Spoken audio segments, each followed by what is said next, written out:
Shri K Soman, എങ്ങനെയാണ് ഇങ്ങനെ ഒരു അന്വേഷണ റിപ്പോർട്ട് ഉണ്ടാകുന്നത് എന്നതൊരു ചോദ്യമാണ്. ഒരു മന്ത്രി ഭരണഘടനയെ അധിക്ഷേപിച്ചു എന്ന കാര്യത്തിൽ അന്വേഷണം നേരിടുന്നു, അദ്ദേഹം മാറി നിൽക്കുന്നു.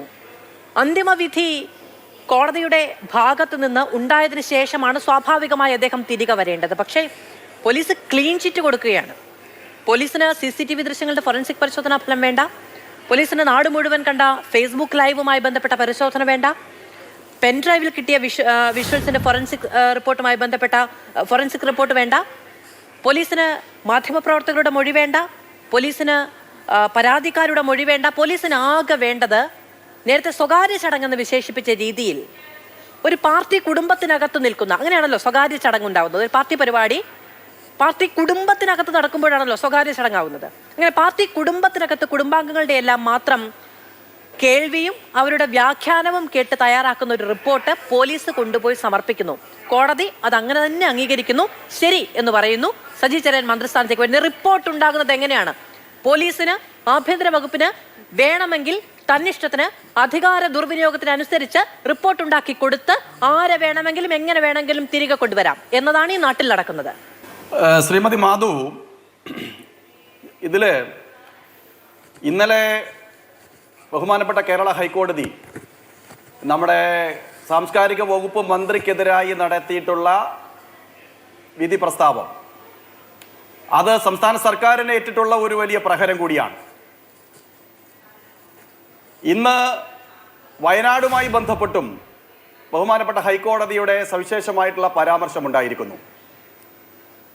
വയനാടിന് കേന്ദ്രം കൊടുക്കേണ്ട സഹായം കൊടുക്കുന്നില്ല എന്ന് പറഞ്ഞ് ഹർത്താൽ നടത്തിയതുമായി ബന്ധപ്പെട്ട് ഇന്ന് ബഹുമാനപ്പെട്ട ഹൈക്കോടതിയെ പരാമർശമുണ്ടായിരിക്കുന്നു. ഇത് രണ്ട് പരാമർശങ്ങളും സംസ്ഥാന സർക്കാരിനേറ്റ പ്രഹരമാണ്, ഇവിടുത്തെ മുന്നണി രാഷ്ട്രീയത്തിനേറ്റ പ്രഹരമാണ് എന്ന് ഞാൻ സൂചിപ്പിക്കാൻ ആഗ്രഹിക്കുകയാണ്. ഇവിടെ ബഹുമാനനായ അസ്കർ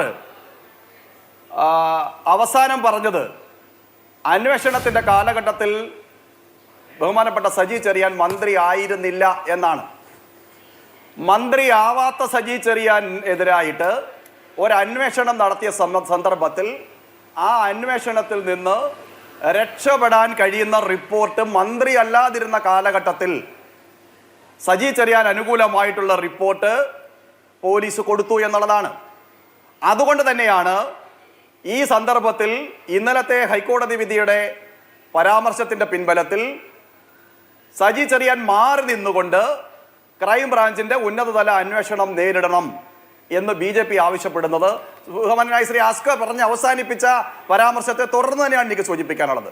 അധികാരമില്ലാതിരുന്ന സജി ചെറിയാൻ അനുകൂലമായിട്ടുള്ള റിപ്പോർട്ട് സമ്പാദിക്കാൻ പാകത്തിന് ശക്തനാണെങ്കിൽ അധികാരത്തിൽ ഇരിക്കുന്ന സജി ചെറിയാനെതിരായിട്ട് ക്രൈംബ്രാഞ്ചിൻ്റെ ഏത് സത്യസന്ധനായ ഉന്നതനായ ഉദ്യോഗസ്ഥൻ അന്വേഷണം നടത്തിയാലും അതിൽ സ്വാധീനമുണ്ടാവും, അതിൽ സമ്മർദ്ദമുണ്ടാവും, അതിൽ അധികാരത്തിൻ്റെ അപ്രമാദിത്വം ഉണ്ടാവും. അതുകൊണ്ട് സജി ചെറിയാൻ രാജിവെച്ച് മാറി നിൽക്കണം. ഒന്ന്.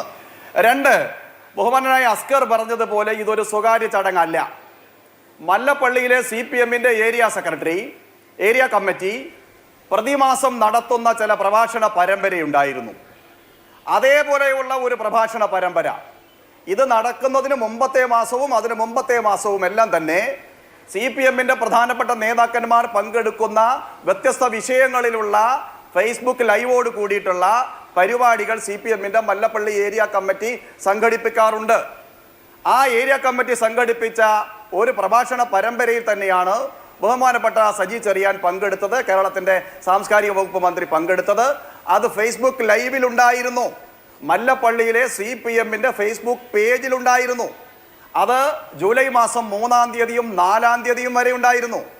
ഈ വിഷയം ദിശ മാറി പോകുകയും ഇത് നിയമവിരുദ്ധമാണെന്നും ഇത് ഭരണഘടനയെ അപമാനിക്കുന്ന തരത്തിലാണെന്നും ചർച്ച വരികയും പോലീസിന്റെ ഭാഗത്തുനിന്ന് നീക്കമുണ്ടാകുകയും ഗവർണർ ഇടപെടുകയും ഒക്കെ ചെയ്ത പശ്ചാത്തലത്തിലാണ് മല്ലപ്പള്ളിയിലെ CPMന്റെ ഫേസ്ബുക്ക് പേജിൽ നിന്ന് അത് മാറിയത് എന്നുള്ളത് രണ്ടാമത്തെ കാര്യം.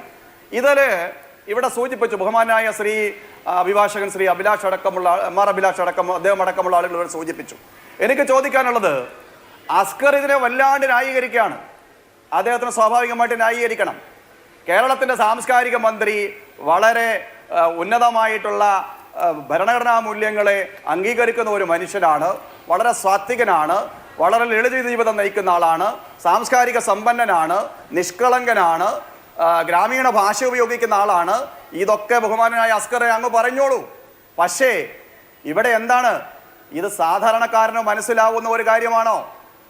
ഇപ്പോഴും അങ്ങ് വിശ്വസിക്കുന്നുണ്ടോ ഈ സതീച്ചെറിയാന്റെ പരാമർശങ്ങൾ ഭരണഘടനയെ ബഹുമാനിച്ചുകൊണ്ടാണ്, ആദരിച്ചുകൊണ്ടാണ്, അംഗീകരിച്ചുകൊണ്ടാണ് എന്ന് മജിസ്ട്രേറ്റ് കോടതി മന്ത്രിക്ക് അനുകൂലമായ ഒരു വിധി പുറപ്പെടുവിക്കുന്നു. സിംഗിൾ ബെഞ്ച് തുടരന്വേഷണം പ്രഖ്യാപിക്കുന്നു.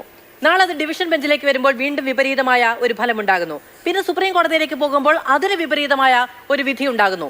അങ്ങനെ കോടതി ഓരോ മേൽക്കോടതിയിലേക്ക് പോകുന്തോറും വരുന്ന വിധിക്ക് അനുസരിച്ച് ഒരാൾ രാജിവെക്കട്ടെ, പിന്നെ തിരിച്ചു വരട്ടെ, വീണ്ടും രാജിവെക്കട്ടെ എന്ന നിലപാടെടുക്കാൻ കഴിയുമോ എന്നാണ് CPM ചോദിക്കുന്നത്. ശ്രീമതി മാധു, ഇത് ധാർമ്മികത സീസണലാണോ? വർഷകാലത്തും ഉഷ്ണകാലത്തും മാറ്റം വരുന്നത് പോലെ, കാലാവസ്ഥാ വ്യതിയാനം വരുന്നത് പോലെ ധാർമ്മികത എന്നത് സീസണലാണോ? ധാർമ്മികതയ്ക്ക് കാലദൈർഘ്യമുണ്ടോ? വ്യതിയാനം, പ്രകൃതിയിൽ വരുന്ന മാറ്റങ്ങളെ പോലെ ഈ ധാർമ്മികതയെ നമുക്ക് മാറ്റത്തിന്റെ മറവിൽ നിർത്താനായിട്ട് സാധിക്കുമോ? ഞാൻ ചോദിക്കട്ടെ, ഈ അന്വേഷണ സംഘം ആ വേദിയിലുണ്ടായിരുന്ന റാന്നി MLA ബഹുമാനപ്പെട്ട ശ്രീ പ്രമോദ് നാരായണന്റെ മൊഴി എടുത്തിട്ടുണ്ടോ? തെരഞ്ഞെടുക്കപ്പെട്ടിട്ടുള്ള MLA ആണല്ലോ ശ്രീമദ് പ്രമോദ് നാരായണൻ, റാന്നിയിലെ MLAക്ക് ഇക്കാര്യത്തിൽ എന്താണ് അഭിപ്രായമെന്ന് പോലീസ് അഭിപ്രായം തേടിയിട്ടുണ്ടോ? തിരുവല്ലയിലെ MLA ശ്രീമാൻ മാത്യു ടി തോമസ് ഇതേ അഭിപ്രായക്കാരനാണോ? ഈ ഭരണഘടന തൊഴിലാളികളെ ചൂഷണം ചെയ്യുന്നതാണ്, ഇത് കുന്തവും കുടച്ചക്രവുമാണ്, ഇതിന്റെ സൈഡിൽ മതേതരത്വം, ജനാധിപത്യം എന്നൊക്കെ എഴുതി വച്ചിട്ടുണ്ട് എന്ന് പരിഹാസത്തോടെ പറയുന്നതിനോട് യോജിപ്പുള്ളവരാണോ ഈ രണ്ട് ജനപ്രതിനിധികൾ? ഈ രണ്ട് MLAമാരുടെ മൊഴി എന്താണ്? അവരുടെ വെളിപ്പെടുത്തൽ എന്താണ്?